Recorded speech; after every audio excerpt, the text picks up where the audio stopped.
Não. Jesus, após a sua morte, ele não desceu ao inferno. E ele também não pregou aos espíritos.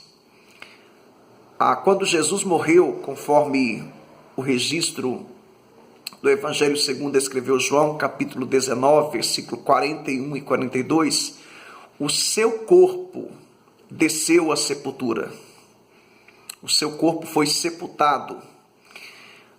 E o seu espírito foi conduzido à presença do Pai, conforme o registro do Evangelho segundo escreveu Lucas, capítulo 23, versículo 46. Jesus, ele disse: Pai, em tuas mãos eu entrego o meu espírito.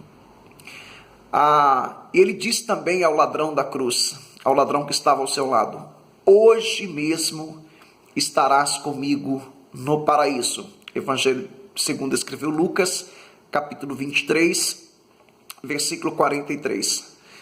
Algumas pessoas sugerem que Jesus desceu ao inferno e pregou aos espíritos, baseado em algumas passagens bíblicas, e elas fazem uma interpretação errada dessas passagens, como por exemplo, Efésios capítulo 4, versículos 8 e 9, pelo que diz: subindo ao alto, levou cativo o cativeiro e deu dons aos homens.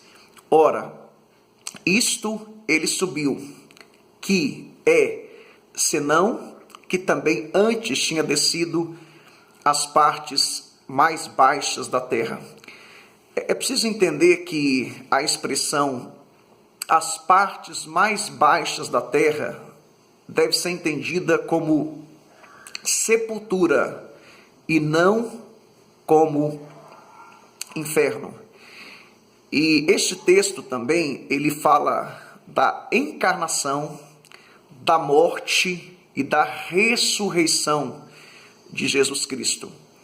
Há um outro texto também, que alguns sugerem que Jesus desceu ao inferno e pregou aos espíritos, é a primeira carta de Pedro, 1 de Pedro, capítulo 3, versículos 18 até o versículo 20, que diz: no qual foi e pregou aos espíritos em prisão, os quais noutro tempo foram rebeldes, quanto à longanimidade de Deus, esperavam nos dias de Noé, enquanto se preparava a arca, na qual poucas, isto é, 8 almas se salvaram pela água.